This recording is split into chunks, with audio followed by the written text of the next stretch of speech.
Well, glad I'm not doing the next presentation. So our last presentation of the evening, and I'm sure it will be outstanding, tough one to follow, will be an EL program update. So at this time, I will turn it over to Mrs. Aul. Thank you, Mr. Smith and Mr. Begley, members of the board. I'm happy to be here tonight with Jennifer Crawley, our instructional specialist for English learners, to give you an update on our English learner program. So I will turn it over to Jen. Are you okay? I think so. I know, it's hard. How did we get stuck I know, in this right? spot? Right? Yeah. Right after that, and I'm wiping my tears. It's Mandy's. Mandy said she wanted to go last. she chose that spot. All right, and as a teacher, I'm always nervous about the technology working in the clicker and all that. So hopefully this will go well. Mr. Begley, members of the board, good evening, and thank you for this opportunity to share with you some updates on our English learner services. I want to start this evening by highlighting some of the accomplishments we've had since I last presented in the fall of 2022. As a parent of a Fairfield senior myself, I've been living in the world of scholarships and college talk, and I've been fortunate to have an extension of that in my position here. I had the privilege of reading through and scoring the essays written by the students applying for our EL scholarship. This was first awarded in 2009, and each year we have been able to provide $2,000 or $3,000 scholarships to graduating seniors who have been in EL during their career at Fairfield and plan to pursue higher education. You can see a few of their faces on this slide, and in a moment, you'll get to hear from a few of this year's applicants in their own words. To support the scholarship, several Fairfield organizations host fundraisers, and we typically have an EL Jeans Week for our staff. This year, we also had a merchandise sale, and we have a small token for each of you as well. These next few slides are from some of the best and brightest of our ELs in their own words. When I arrived in America, I felt left out and kind of isolated because I didn't feel comfortable about my English speaking skills. I felt uncomfortable speaking English because my accent was too African like people would describe it. That made me want to learn English more and better my speaking abilities. Taking ESL exposed me to people like me.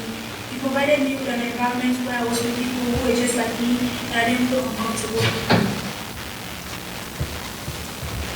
My name is Nicholas McGar, an 18-year-old who spent my early years in a refugee camp in Nepal. Currently, I reside in Fairfield, Ohio, and I'm in my final year at Florida Tech. My dad teaches me to appreciate what you have because someone could be dreaming of the spot you're at. Hi, my name is Brandon Vasquez. Since junior year, I've been engaged in group tutoring and interpreting within the math department during my school.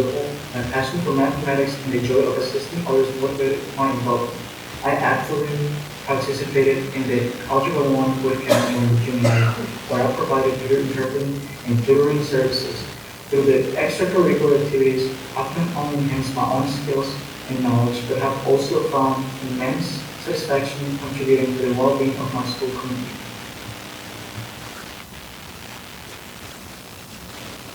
Hello, my name is Amar Dagno. I'm here sharing a quote from my senior year. I felt confident enough to take on a challenge of advanced daily English classes, a decision that not only showcased my progress but also opened up a new academic opportunity. This experience taught me the value of persistence and the reward that come with embracing languages, learning as a lifelong skill. Hi, I'm Melissa. Being an English learner has taught me to be patient and work hard. Coming to a foreign land and adjusting to the language is challenging and it takes time.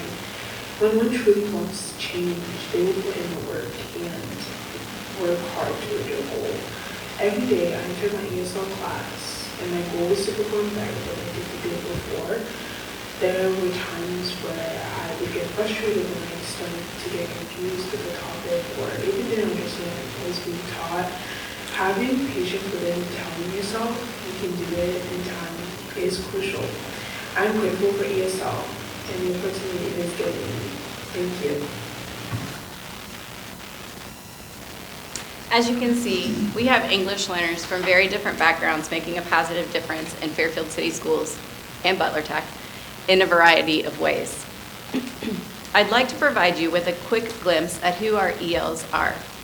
We represent nearly 50 countries and have students who speak over 40 different languages. We had 508 immigrant youth at the time these slides were created, but that number has grown again in the last few weeks. We've tried to give you a sense on the map of where Fairfield students or their families called home.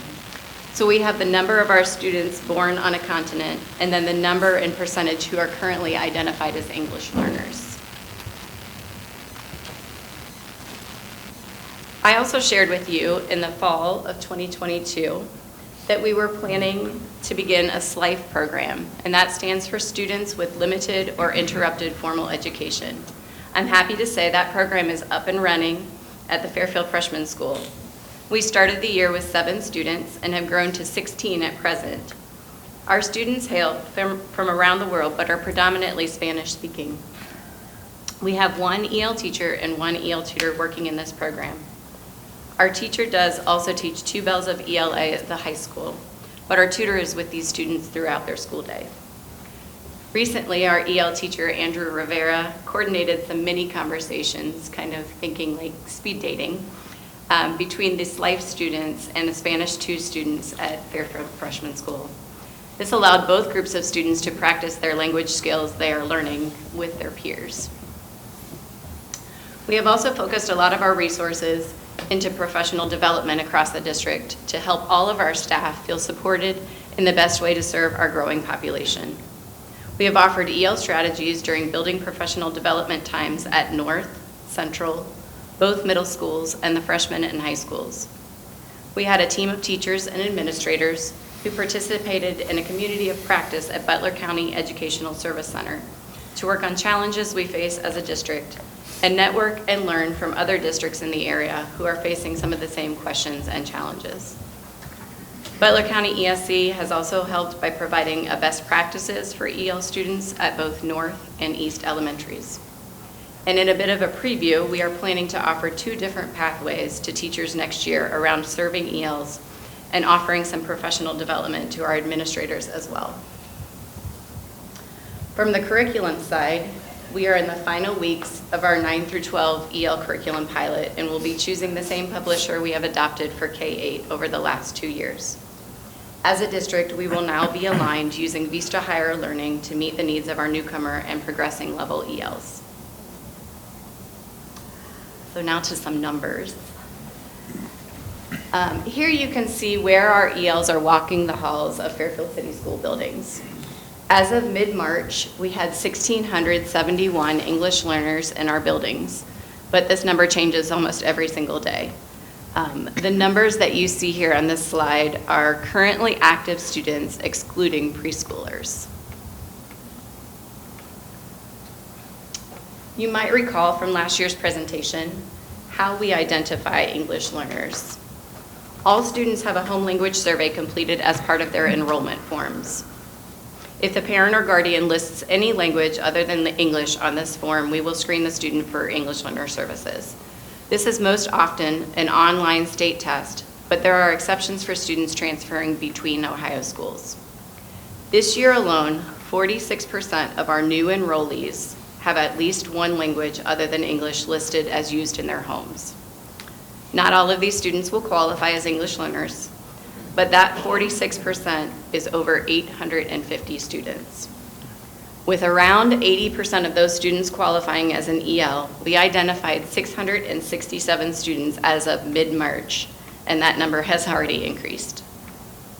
As you can see, the number of newly identified English learners at Fairfield continues to grow. Speaking of growth, here we are looking at the overall identified EL population in Fairfield City Schools. Our average increase over the last 5 years is 10.37%. Based on that growth, we would estimate to be serving around 1,836 ELs next year. If we look, though, at only the last 3 years since COVID, our growth jumps to 13.75%. If this trend continues, we could be serving around 2,170 English learners next year, and that number makes me sweat. Districts across the state of Ohio are also seeing an increase in the number of identified English learners. However, the state growth in the last 5 years is at 6%, and since COVID is at 10%. So how do we compare? Fairfield has moved up to number 10 in the state by our number of ELs. This is based on the number 1593 reported in a fall head count. All 9 districts ahead of us have larger overall student body population and have more than 1 high school. Lakota is the only Butler County school district with more English learners than Fairfield. Numbers 9 and numbers 11 on this list have a much lower percentage population than we do here in Fairfield. So when we look at our percentage population, we rank 11th in the state with a 16.76% population of English learners. Our rank here is unchanged from the previous year. Fairfield has the highest percentage of English learners in Butler County.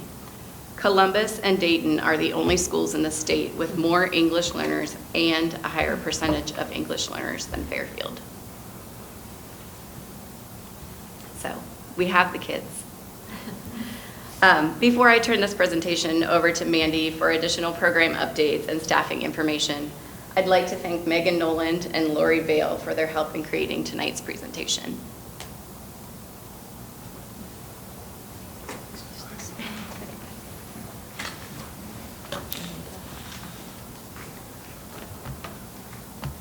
You want to pass out the gifts while presentation comes back up?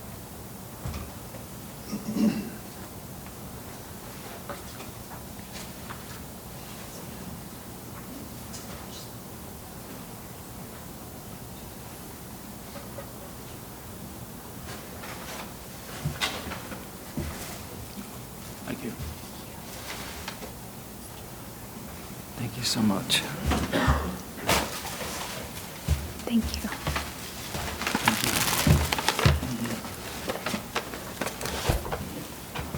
No opening until I'm finished. So thank you, Jen. For my part of the presentation, I wanted to take a few minutes to provide an update on our program restructuring and future staffing plans and needs. So last February, we presented a plan to the board to reduce the number of tutors needed to support our English learner program. The purpose for this change was twofold.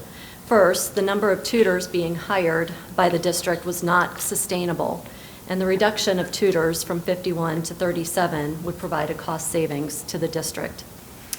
Second, although tutors play an important role in our programming, the district needs to shift its focus to hiring more TESOL endorsed teachers.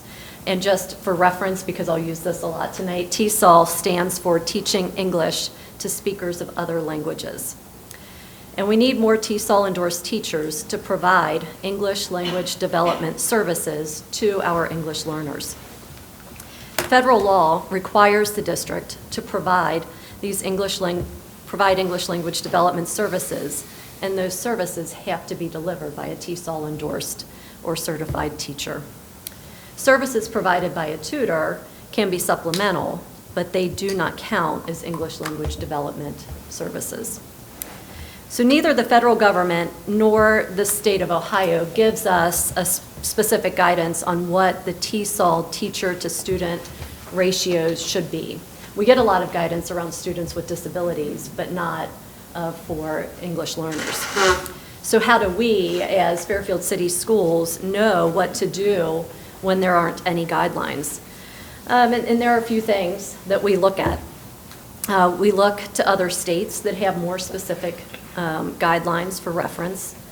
We can use the WestEd cost study that the state of Ohio commissioned a few years ago.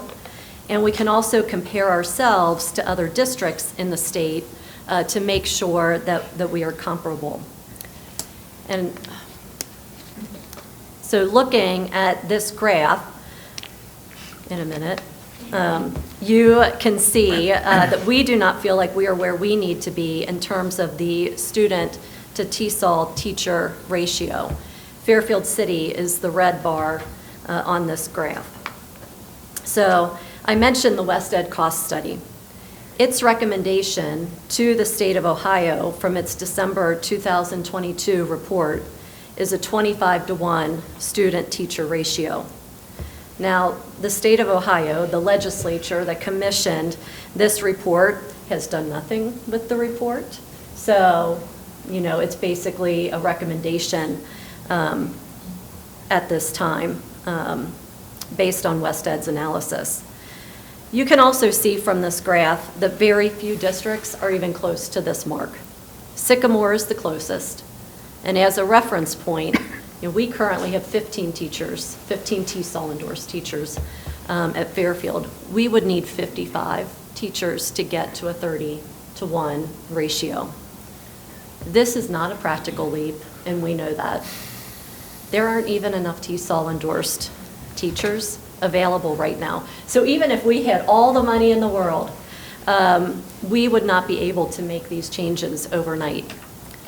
We do have a handful of current tutors and staff who are enrolled in a program called Palea at Miami University, in which they are earning a teaching certificate with a TESOL endorsement.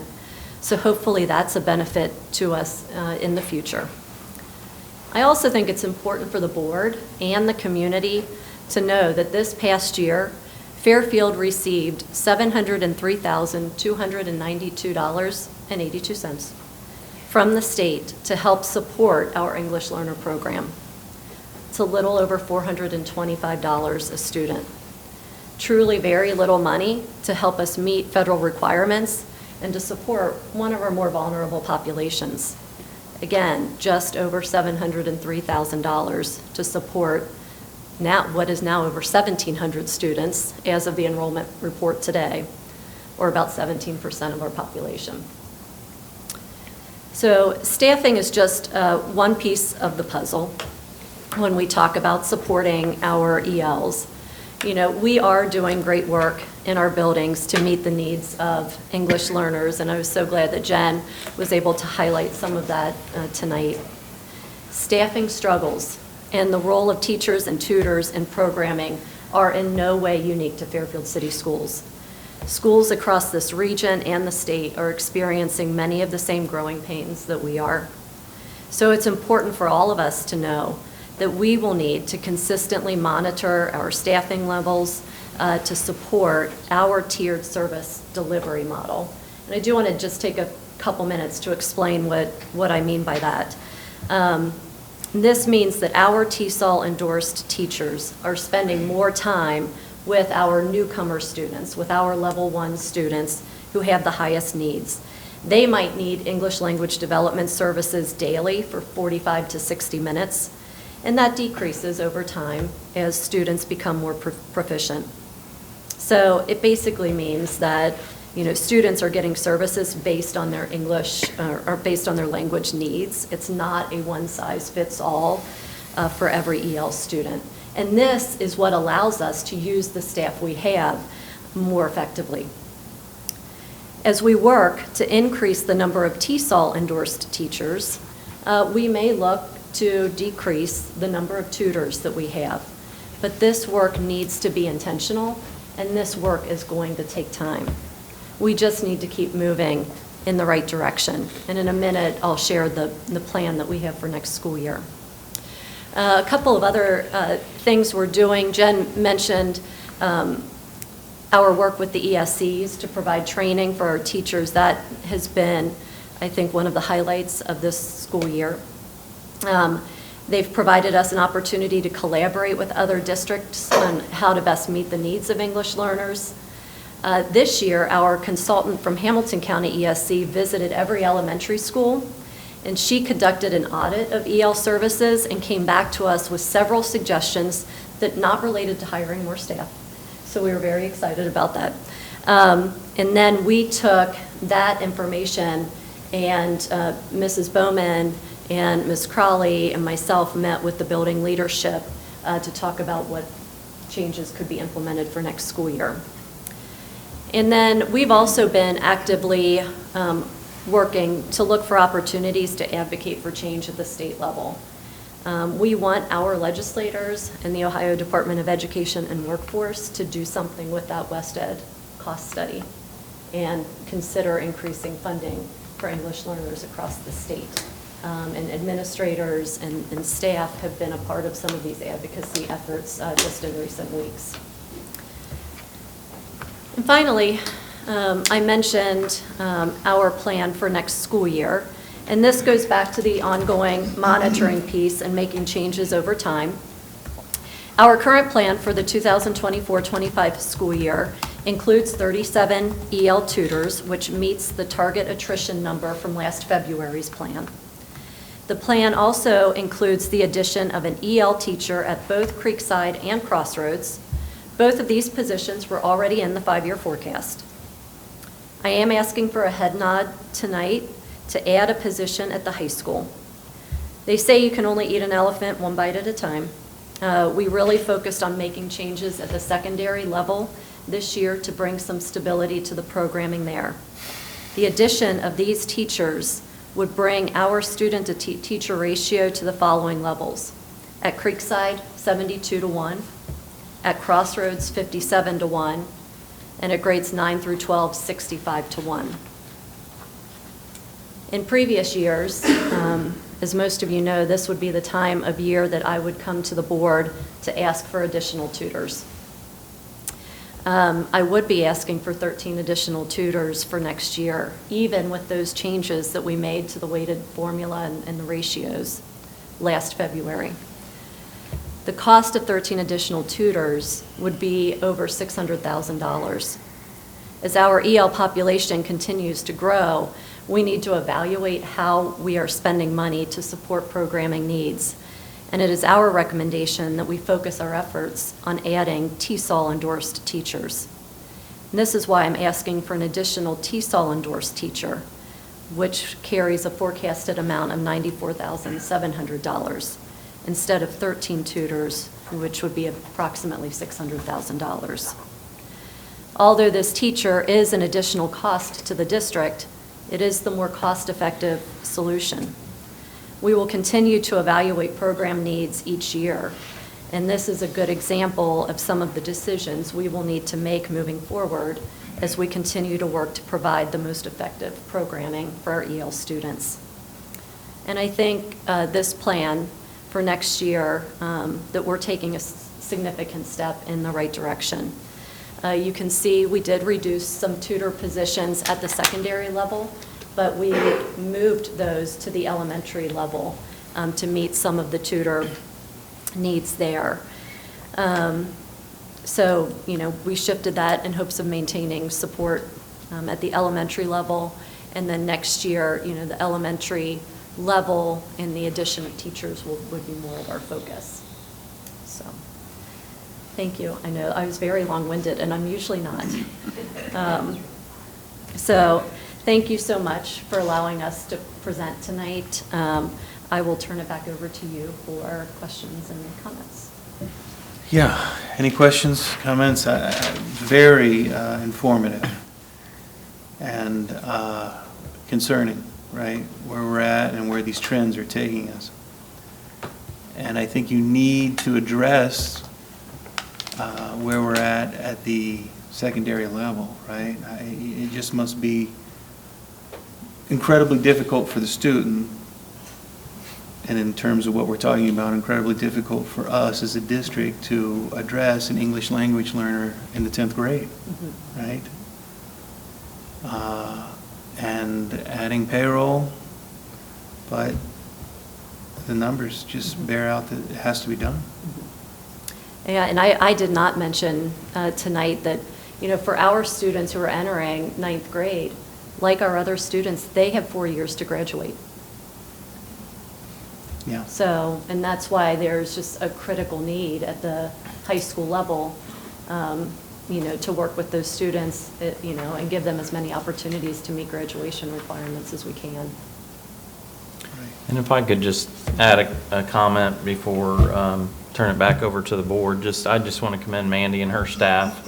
As we've had these conversations about finances over the last several years, we've often talked about that balance.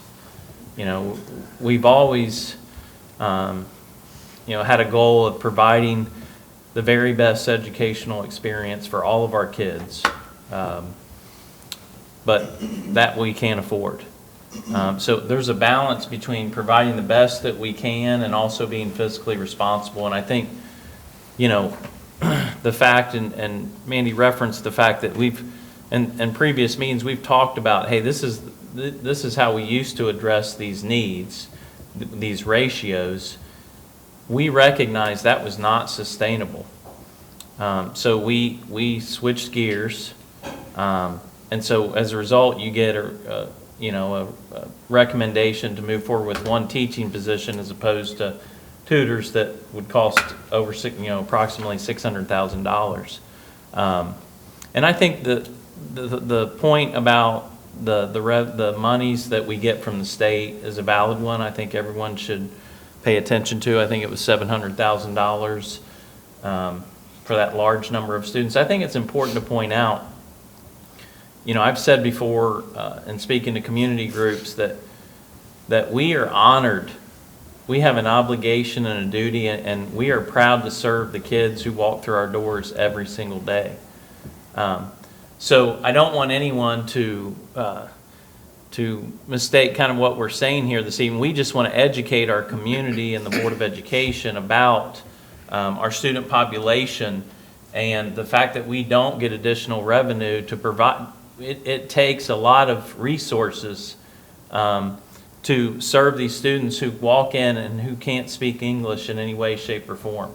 And we want, again, it's our obligation, our duty, and it is our goal to provide the very best programming that we can, services, supports to every single student. And I think the elephant in the room is, we've been on the ballot. We failed a levy, and I think people, I could see where someone might say, well, you're asking to add another staff member.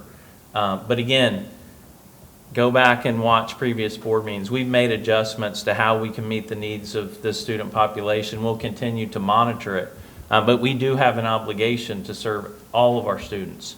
And those charts, again, if anyone's watching, I would encourage them to look at that presentation. The 100-to-1 ratio compared to local districts. I think there was one other one, maybe Akron, that was at around 75 or 80.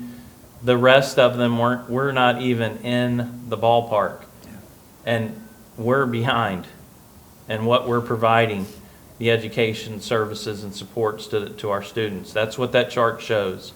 So this is not a 100% fix, but we're gaining ground because we need to do it for our students. They are the reason we're here. So sorry to Amanda, you said you were long-winded, and I just added to that. But I thought that was important to kind of give that perspective, to go back in time. This isn't something new for us. We've been talking about it. We will continue to monitor it. So, yeah. Thank you. Thank you, Mr. Smith. I'd say the facts, and we've been speaking about the facts on finances for close to 2 years. Ms. Crowley, thank you for this information. It's excellent, and the other teacher that you mentioned, I apologize, but please tell her thank you as well. Thank you, thank you. And Mrs. Aug, thank you for putting it together. But, a couple concerns, issues is, number one, the state needs to help. I mean, we've got to advocate. We've got a lobbyist to go to Columbus and fight for this, because at what Mr. Smith was mentioning, out of all those schools, every one of them are at 50 except for us and Akron. And this is the world coming to us, and there's a reason. It's because we care. We care about the students. We care about the families, the special needs, right? There's special needs in all cultures, and this is where they come. So to the community, it's not just about us. It's not just about a student. It's about the community and the district. And we need some help. To have one teacher for 30 kids is just not, that's really not feasible. It's not right. It's not fair to the student, but that's where we are. Needless to say, the ones that do come,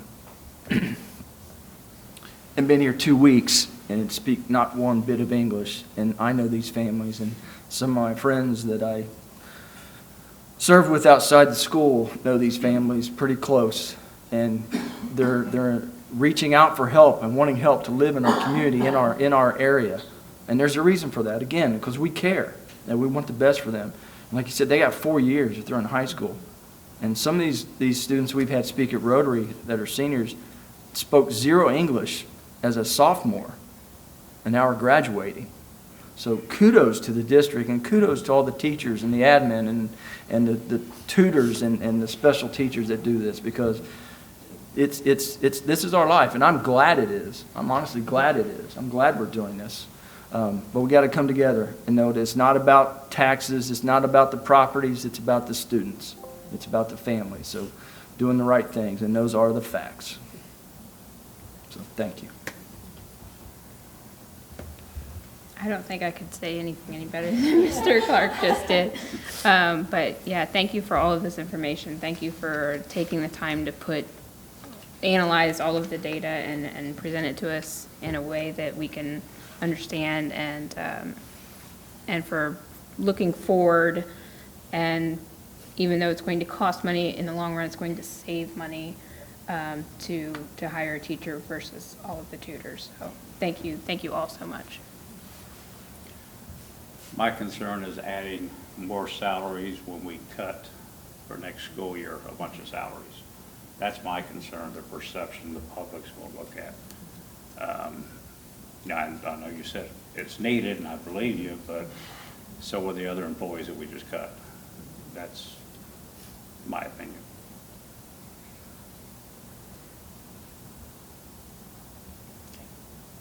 Thank you.